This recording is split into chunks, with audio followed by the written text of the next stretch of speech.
Hello, my name is Bill Haley, and this is for Haley 2024 The Movement's Government Reform Ideas.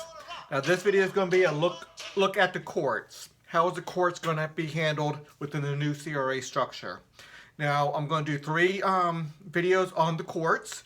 One, taking a casual look at the courts. I already did this. That's this video here. I already did a video dealing with the clauses of the new Constitution dealing with the courts. And then I'm going to do a civil rights specific video dealing with courts, but that's also going to deal with law enforcement and the like. So let's go through the whole CRA structure, and we'll try to do that in about 5 to 7 minutes. I have many overviews out there, longer overviews and shorter ones. I have a video on every aspect of this Constitution. I have maybe a dozen or 2 dozen left to do. I started doing these videos back in about February of 2021. This is now June of 2021, and I'll probably finish up in sometime in July of 2021. So let's go through the whole structure so you know what we're talking about and how we deal with private sector courts and how we respect civil liberties, we have better accountability and the like. So a look at the courts. The full Constitution. First thing you have to understand is that we're going to separate all government power into 30 sectors with top-level elected leaders per sector. So people in charge of family law are going to be different than people in charge of the diplomats. People in charge of the military are different than people in charge of the environment. People in charge of insurance policies different than healthcare policy. Education is different than prisons, and law enforcement is different than the courts. So this is going to be on the courts. But we're talking top-level elected leaders.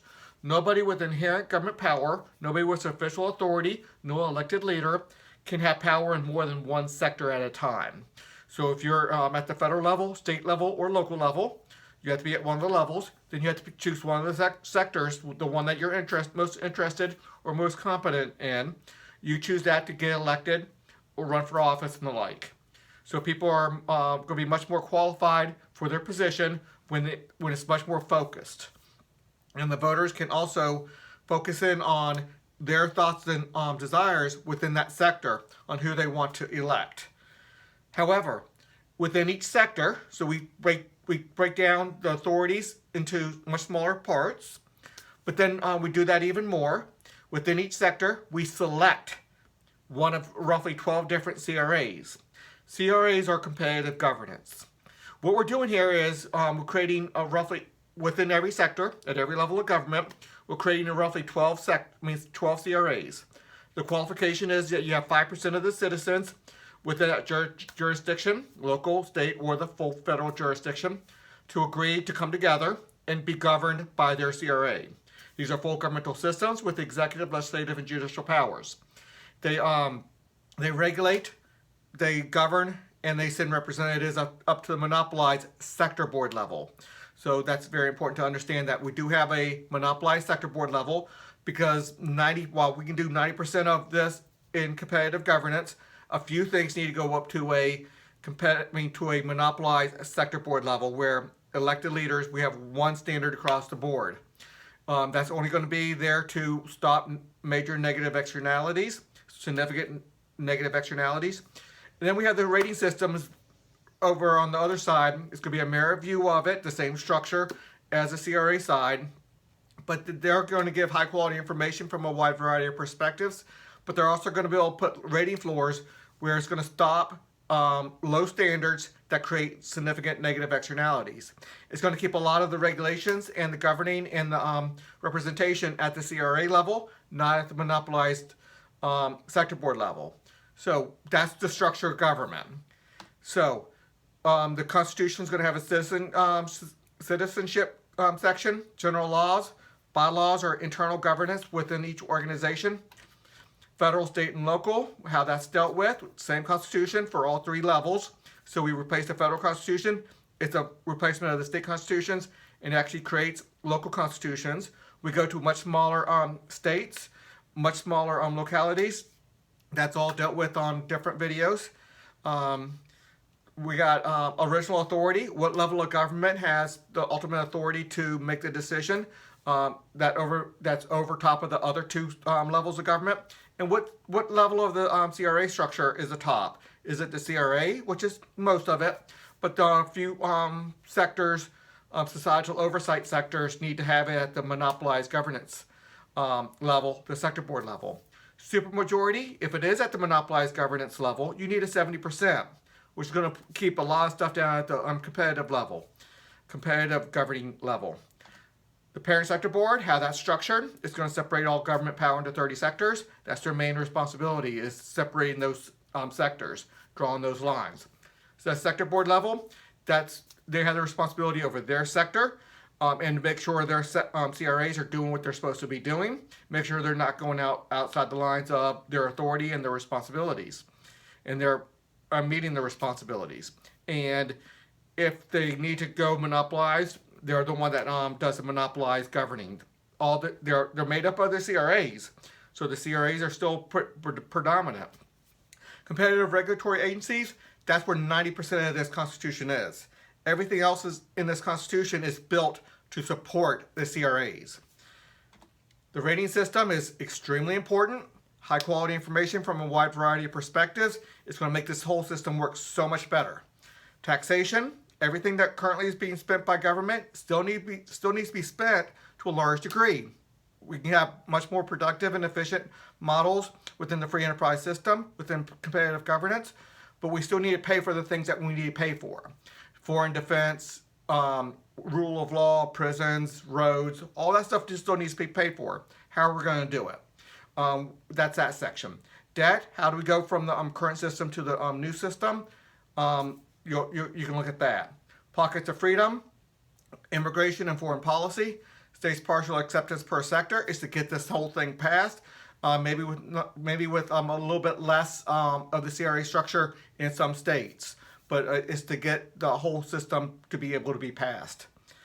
The separation of responsibilities and authorities, that's the 30 sectors we were just mentioning. We'll go over all 30 of them. We get rid of government welfare altogether, go to a charity system with a mandated funding mechanism.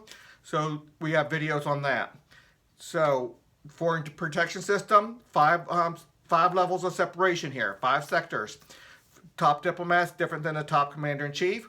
That's different than the top people in the military, which is going to be significantly into the free enterprise system. Obviously not all the way, but very much into the free enterprise system. The military capability system is a funding mechanism for the military. It's going to use the role of prices and the ratings to really make the whole system work well. Military Authorization Agency is a societal oversight role where they authorize anybody with inherent government power to make sure nothing's going outside the norms. Violent crime mitigation system, we separate that into 5. We're talking about the courts on this video, but you have to understand that the definition of violent crimes and the prosecutors for that is in Sector 11. Law enforcement is in Sector 12. Law enforcement authorization is the same as a military authorization, but this one's for domestic, and it's to give anybody within the violent crime mitigation system their authority to have governmental power, their authority to have a badge, a sheriff badge, a police officer badge, a prison officer, to run a police company, to run a prison, to be a judge, to be anything within the system. It's all private sector judges, all private sector courts, all private sector prisons, all private sector cops, but this is going to keep things accountable. You need a 70%, or let me better put it, representatives of 70% of the people have to give you that badge. And if you start doing bad, 40% vote can pull that badge away from you. Prisons and corrections, again, fully into the free enterprise system. Let's go over the other 15 real quick. I'm not going to list them all, but you can see them on the screen. Here's 5 of them, 5 more, and 5 more. Competitive regulatory agencies. So the courts are going to be in the competitive regulatory agencies. They can be private sector courts regulated by the CRAs, or the CRAs can hire judges and run the courts at the CRA level. It's more of a monopolized socialism, if you will, within their CRA. Now, socialism has a big definition. It's not every aspect of socialism, but socialism, as you will, where the CRA is doing the hiring and CRA is doing the services of the courts. Or you can have private sector courts regulated by the CRA. There's 12 CRAs to choose from. Everybody gets to choose their court system. Not if you're the defendant and you did harm to somebody, you go through the injured party's court system. A lot of accountabilities. I know people can think of 1,000 reasons right now why this won't work. I have all those reasons covered. Just give it enough time to see how I can take care of all the problems. We have due process. We have rules. The things that they can do different is more of the efficiencies, productivities, different things that you can do in the court system, arbitration versus long drawn out courts. There's a lot of things we can do. They still have to respect civil liberties. We're going to have a full video on that. So it's a lot there, but please understand, I have all the issues covered. And this is more of a skeleton structure of how it's going to work. Within each sector and within each CRA, they create what's going to work. If their ratings get too low, there's going to be a rating floor on process.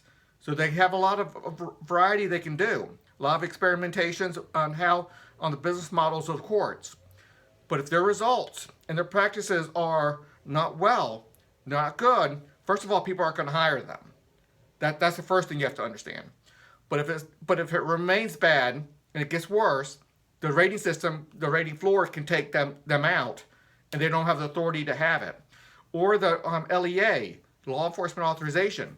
They can pull the authorization for them to be a court, to be a judge, to be a prosecutor. Everybody here has to be authorized by representatives of 70% of the people if you have inherent government power. So you have to understand, we do have a lot of things covered. We have many ways to do checks and balances, a lot better than we currently have right now. You can say that we have elected leaders, but those elected leaders are over top of so many things. They're over taxes, environment, education, insurance policy, finance policy, diplomats, war, military, the roads, the list goes on. These people are going to be concentrating on the best courts, the best due process, the best civil rights, respecting civil rights. And they're going to have to compete for the business of businesses and citizens, hiring them for their court services. Now, I know there's going to be a lot of talk about the funding, a lot of worries about the funding. I have that covered too. Everybody has to pay their fees to their CRAs or to a court system for a contract for a court system. So it's all covered. So please understand that the finances are covered, the regulations, the due process, the civil liberties, all the concerns are going to be covered. This is a structure. You pick from one of 12 different CRAs here. Each one will be competing for your business of the service of courts. A business will be hiring, individuals will be hiring, you'll have a contract. There's a lot you can talk about. If you go with the cheapest, you might not get the best service. Things might be a lot more drawn out, not the best processes, not the fairest procedures, but it can only get so bad though because the rating floors will stop it from getting worse. Plus, if you get what you pay for. So if you pay for the cheapest service, you might not like the court service. You might not get what you want. So let's keep on going. And the rating agency is going to give high quality information from a wide variety of perspectives. You hire or you join the rating agency that you like the best to give you that high quality information. Who's doing the courts the best? And look at the courts. So other videos out there are going to be talking about civil rights, and that's my next video. And I already just did a video dealing with more of the clauses. I'm going to do a few clauses here, but I'm just going to talk more in normal terms about how the courts are going to be done. So these are not clauses. Unless I say it's a clause, assume it's not a clause. I usually have it listed. Now these are the 5 within the violent crime mitigation system. So it's important to just pause on this for a minute and understand where all the other authorities are. The definition of violent crime, and all the sectors are going to have their definition, their laws regarding education crimes, insurance crimes, banking crimes, environmental crimes. The military will have whole sets of regulations dealing with the military. Roads will still have crimes, but those are made in the road sector, transportation sector. The law enforcement, that's the guys with the guns going out there and enforcing the laws, or at least arresting people or preventing harm to people and also on protecting people. So, law enforcement authorization, societal oversight role. All these things are, now the judicial authority, the judges, they're going to have some oversight role too to make sure people aren't going to go bad, but that's mostly the law enforcement authorization. Right now, our court system does some of that, but the law enforcement authorization is going to make sure bad cops stay out of the system.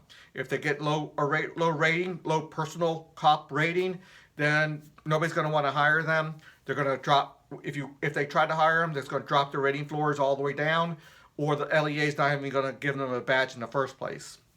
So the judicial authority is where the court is.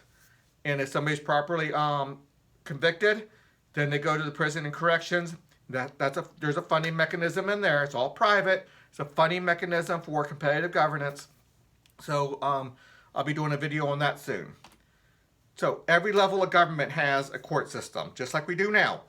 We have local courts, state courts, and federal courts. The same thing with the new system. All 30 sectors will have their own courts. They all have a judicial branch. Now, the judicial branch of the family law, or the judicial branch of the finance, or the judicial branch of the work and safety and disability, the judicial branch of the human resources and sales dealing with labor law and the like. All those are going to have the judicial branches, but that's all within the Sector 14, the courts. When they have a judicial branch, they are now part of the violent crime mitigation system. They're part of the courts. Every sector has to belong to another sector. Every CRA has to belong to a sector dealing with that type of issues. So CRA is going to have banking stuff going on. A land and water is definitely going to have banking and identity and insurance. They're all intertwined, is what I'm trying to get at. So each judicial branch is part of the judicial authority. Every CRA has its own court. So the CRA that you join, now your local CRAs could be as low as 1,000 people. They're not going to be big. They're going to be organized with many localities within the whole state or whatever, maybe in the whole federal government, or the full federal, not government, but federal, all of America. Big organizations where you have a branch per locality. So you have efficiencies and productivities and this scale to get good people in there. Because a CRA with 1,000 people, that's a lot of money to try to fund that. But if you broaden that out to a full state or a lot of counties together, then you can have enough money to have a nice system. So every CRA has its own court. Officially, they're their own courts, but you're hiring courts governed by and regulated by the CRAs. So there's going to be compromise. There's going to be a lot of interaction, but you have to understand the system is officially, it's their own courts, their own CRA. So a locality, let's say a locality is 10,000 people. There's a lot of localities that's going to be that small. You have 12 CRAs, you only need 5%. That's, what is that? I lost my numbers, maybe 500 people for 5%. But some localities are going to be, I don't want million people cities like New York City, LA, Texas, Dallas, and all that. I want cities to be really max 200, 300,000 people. But even at that, let's say you use 200,000 people, 10% of that is 20,000 people. 5% of that is 10,000 people. So you're going to have to localities are going to get together within the whole state and create a court system.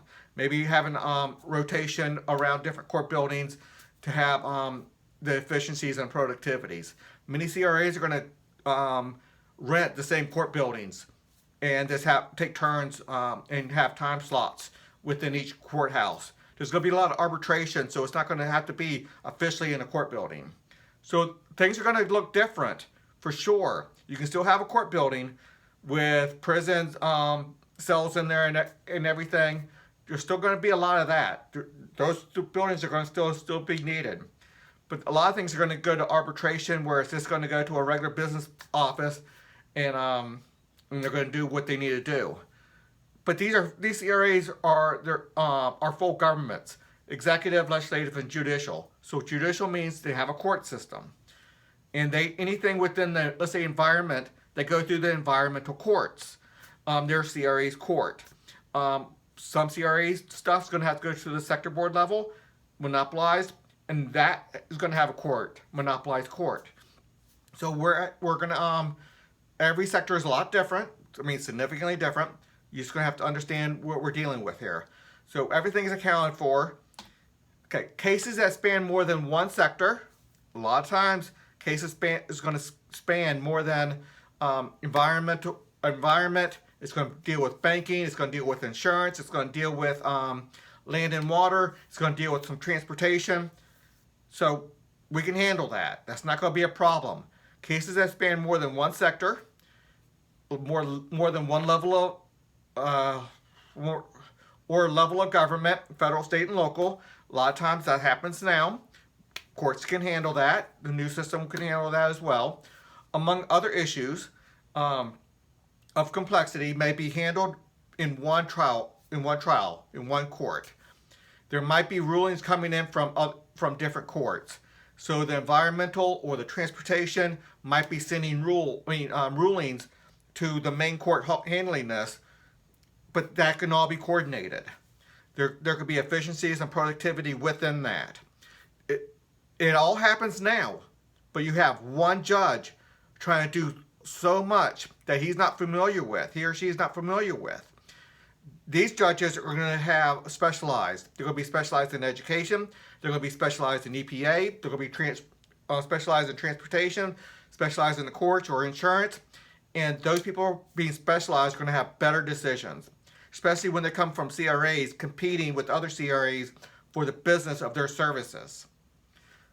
And believe me, bad judges are going to be rooted out because nobody wants to hire a bad judge.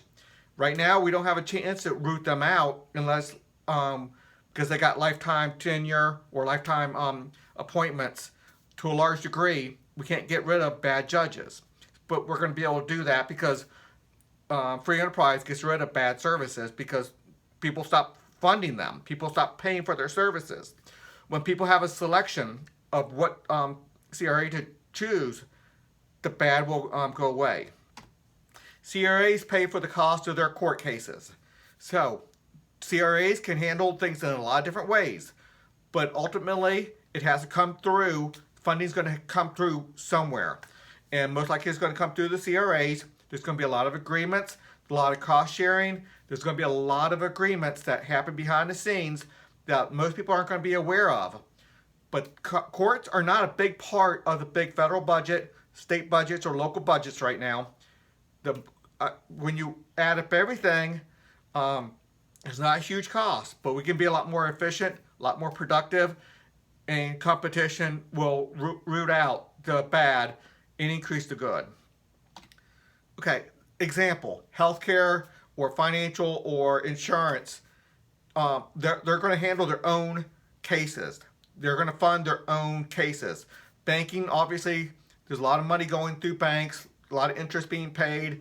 Court cases still have to happen, and they're going to be funding through their CRAs or whatever agreement their CRAs have. Every CRA is going to be working a little bit differently because we want experimentation.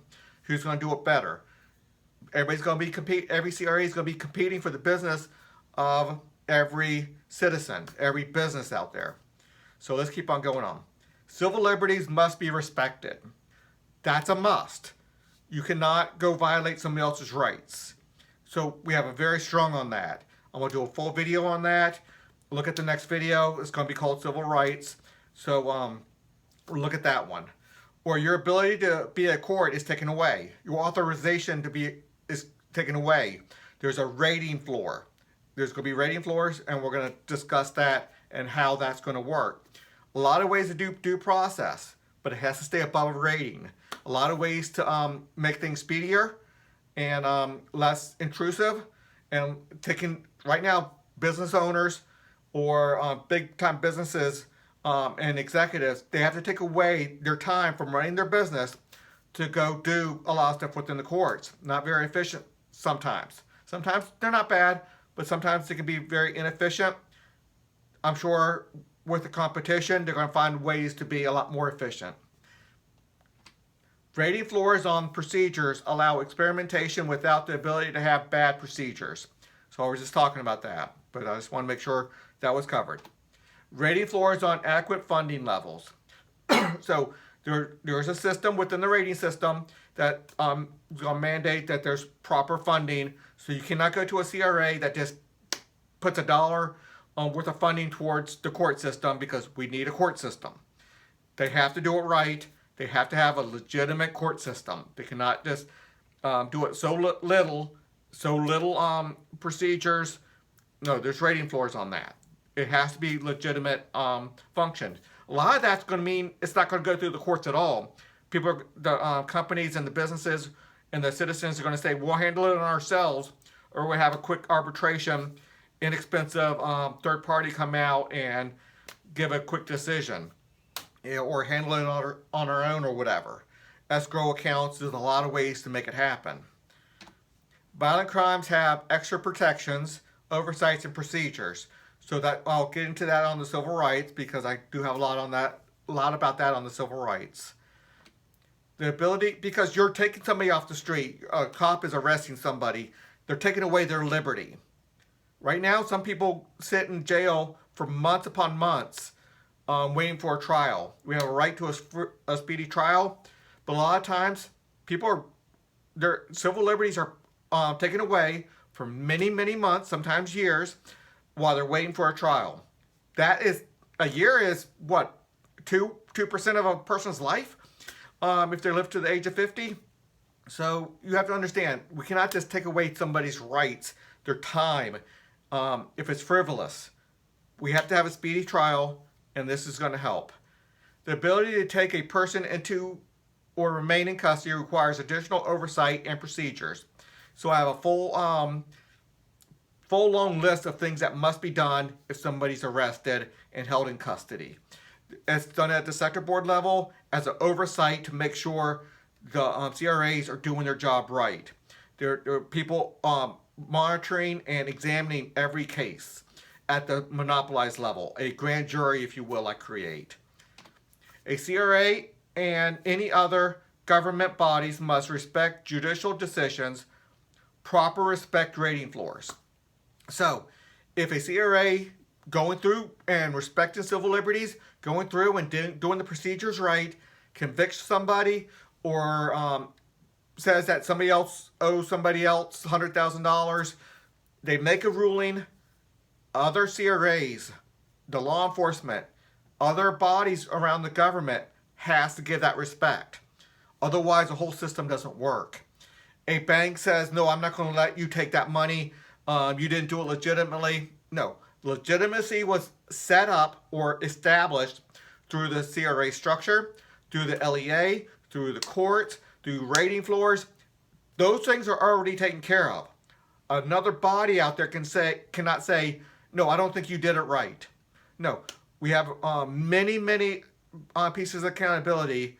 So we mandate a proper respect from different governmental bodies. And governmental bodies I'm talking about is CRAs, sector boards, everywhere. All 30 sectors, all 3 levels of government, any establishment, any organization, they have to respect the proper respect for rating floors, the proper respect for judicial decisions.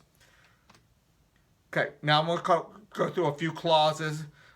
Keep this one kind of short because this was talking about, I want to talk more casually about it, but you'll see that we do need to have a couple clauses in here to make us understand what's going on. So the executive branch of the Victims Sector 11 CRA must supply the prosecutor. So that's set. The defendant's judicial authority CRA must supply a lawyer to the defendant in violent crime cases. So public defendant, if you will. Now they're allowed to hire their own attorney, or they can get their attorney through their CRA. Be careful who you hire and who you select for your judicial authority CRA, because they're the ones supplying you with a defense attorney if you don't have the money for it on your own. So buyer beware, you get what you pay for, and the like.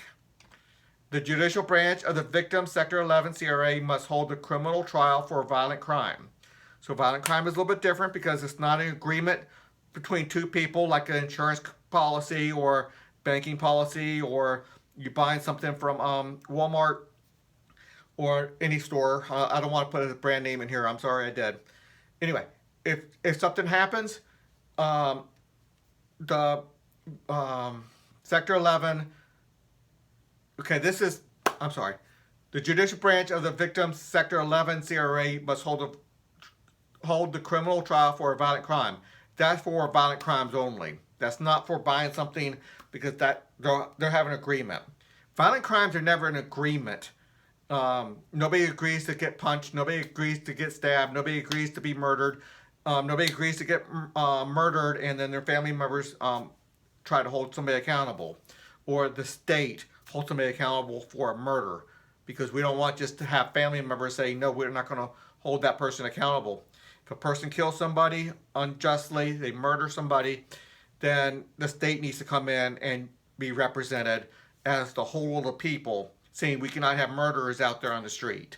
We need to prosecute them. But that's the Sector 11 CRA. And there's monopolized sector board level oversight, but the CRA does the trial. Private court regulated by judicial authority CRAs are the trial courts. So all the judicial branches of every CRA out there belong to the judicial authority CRAs, judicial authority sector, and they hold the trials. These are private courts. But they're regulated. Private courts does not mean, and free enterprise does not mean a free-for-all. It's within the norms. Every person with inherent government authority, okay, everybody who's a judge, everybody who's a defense attorney, everybody who's a prosecutor, everybody who's a clerk of the court, everybody who's a law enforcement officer, anybody out there, they have to get authorized by representatives of 70% of the people. Every sector board must develop a process regarding an arrest through the end of trial that respects properly past violent crime mitigation civil liberty rating floors. 7 words there. Violent crime mitigation civil liberty rating floors. I'm going to talk about that in my civil liberties video, but I just wanted to put that out there. We're going to have a civil liberties through the court system, through the rating system, the judicial authorities rating system, passing rating floors. You have to respect civil liberties. Okay, I'm not going to read all of it, but I'm just showing you this right here. There's a lot that needs to be accomplished at the sector board level to oversee the trial courts, to make sure civil liberties are being respected, somebody's not forgotten within the system. And by the way, you are represented by a lot of things, a lot of organizations. Your identity CRA is going to be major in protecting you. Your judicial CRA is going to be major in protecting you. Your rating system is going to give you representation to fight on your behalf. You belong to 30 CRAs per level of government. That's 90 CRAs and 90 RAs. Each one of those, 180 representations, you're a member and they represent you. They will fight on your behalf. Now, obviously, the military people aren't going to fight on your behalf for an environmental policy. Your rating agency from your environmental rating agency will fight on your behalf. If you do something wrong or you do something right, or you did it right and somebody else was accused you of doing it wrong. Anyway, you have a lot of representation. 180 choices. It might sound like a lot, but we have it now. Now, we don't have really the representation now.